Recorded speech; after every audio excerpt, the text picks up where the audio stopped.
පතා මහ බෝසතුන් හැම පාරමී දම් පුරන්නේ පෙරාමී මහ කල්ප ගණනින් නිවන් අමරස බෙදන්නේ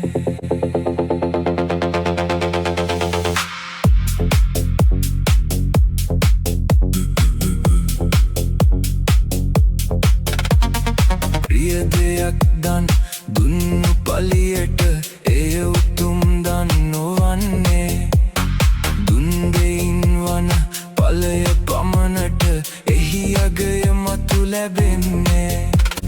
ලෝ සම්මත දානයන් ආමිස දානයෙන් කෙරෙන්නේ ආකියා දුන්නා මිසක වුණ සෙතක් නැති බව දකින්නේ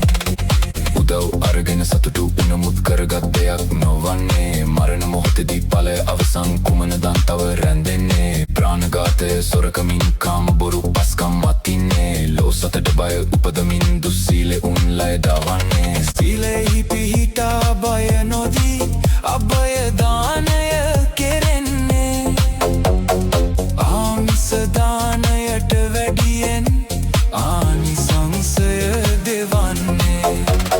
සීලෙහි ආනිසංසය මත සුගතියේ ගොස් උපන්නේ එහිද ආයුෂ ගෙවුණු තැන එම පිනත් ගෙවිලා තියෙන්නේ රාගයද පාපදම් මත හැරෙන එක්කම්ම දම් බෙදන්නේ එහි ඵලය ලෙස කල්ප ගානට බඹලොවේ ගොස් උපන්නේ මෙවන් ලෞකික ධර්ම දානය වුණත් යම් දින ගෙවෙන්නේ ඵලය ලෙස යම් පැවැත්මක් වෙත්නම් තේරුමක් නොවන්නේ පරම අර්ථය සොයා ගන්නට විමසුමෙන් කල් ගෙවන්නේ බෝධි මුල නිවනම පසක් කර පාරමී දම් පීරෙන්නේ නිවන පිළිබඳ පරම අර්ථය ලෝ සතුන්ටත් බෙදන්නේ සියලු දානෙන් උතුම් වූ ධර්ම දානෙන් උන් නිවෙන්නේ සසර ගමන එන අතරමඟ ණය වෙලා අපි තියෙන්නේ දමන්නට බිම එවන් අය බර දානයෙන් මග ලැබෙන්නේ පසිඳුරන්ගෙන් නිතර කෑකුණුමයි දරාගෙන තියෙන්නේ පංචකාමය කමින් මනසේ ගොඩගසාගෙන තියෙන්නේ දැකීමට වන කෑදර කමින් නැසක් බිහි වී තියෙන්නේ මෙලෙස කුණු වෙන කයක් දරමින් විපාකෙන් දුක විඳින්නේ ආමිස දානයත් සත් ධම්ම සන්නට මග කියන්නේ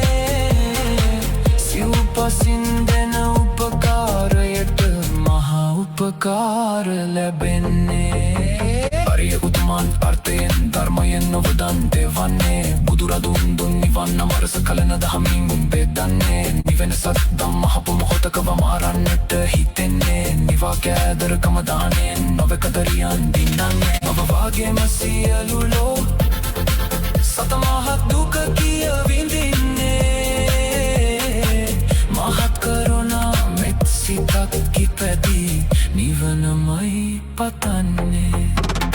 ප්‍රාණඝාතය සොරකමද වැනි අකුසලෙන් සිත මීදෙන්නේ ලෝ සතට වය උපදවනු චේතනාවෙන් සිත මීදෙන්නේ මෙලෙස උපනා ලෝතුරා සීලයෙන් අභයම දෙවන්නේ අභය දානය දෙවන්නට වාසනා මහිමය ලැබෙන්නේ මෙලෙස ඉඳුරන් දමනයෙන් සිත සුගති භවකින් වෙල්ලෙන්නේ ප්‍රසාදය සිත මතු වෙලයින් සමාධිය පැන නැගෙන්නේ දාන සීලය සග්ගදම් දන භාවනාවට නැමෙන්නේ ආදීනවයන් එක්කම දෙනු කමටහන්ගෙන වඩන්නේ දාන සීලය භාවනාවෙන් මෙලෙස පිළිවෙත් පීරෙන්නේ මහප්ඵල අනිසංස දෙන අරිය මඟ ඉන් වැටෙන්නේ දාන සීලය භාවනාවෙන් මෙලෙස පිළිවෙත් පීරෙන්නේ මහප්ඵල අනිසංස දෙන අරිය මඟ